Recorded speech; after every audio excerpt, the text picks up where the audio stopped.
Welcome back to the channel again, guys. In this video, we're working on this Kia Sportage. It's a 1.6 petrol, and we have the P019100 fuel rail pressure sensor circuit range performance. Now, the signs and symptoms are basically the car doesn't have power. In your case, the engine management light is on. In this case, it is on. It judders.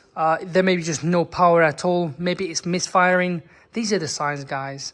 Now, it's to do with the fuel rail pressure sensor, which is located here. And I'm going to start stripping things down in a sec. But it's just literally there. I don't know if you guys can see it. Anyways, we're not going to bore you too much. There it is there. We're going to get cracking. Strip this all open step by step, in other words, okay? First thing first, we'll take this off and pop it there. So let's get cracking. Thing first, we'll get rid of this sensor here.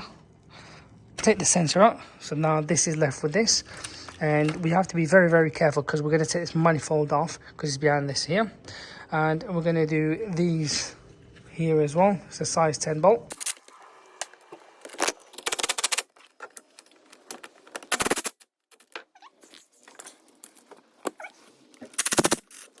So there are a few sensors. So this one goes to this sensor. This one goes to that other sensor there, as you can see. It's dangling down. Move this out of the way. There's this sensor as well. And then just move this completely out of the way.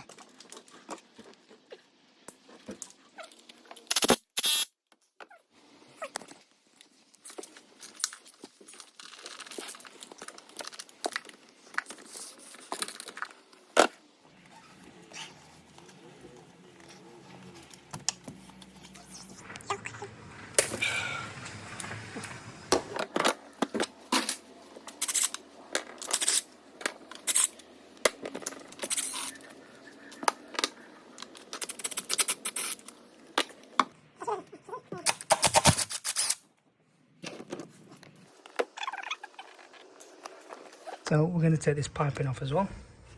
I've taken this off so it becomes loose. I'm doing it from here because it's easier to access.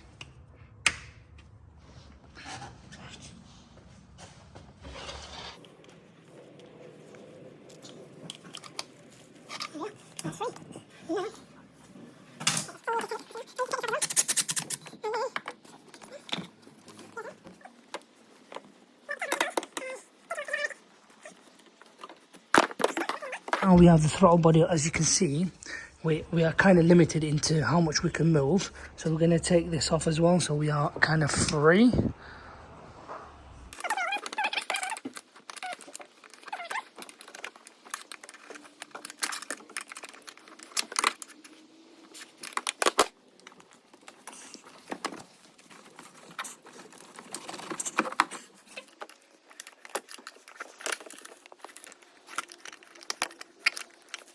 I've also taken off this hose here, just to make life easy because I need to get in.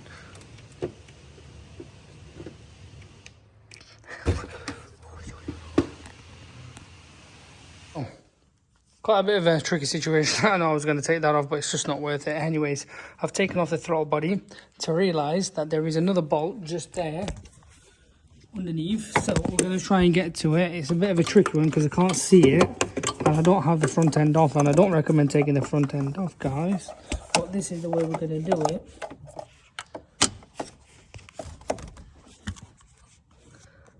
This.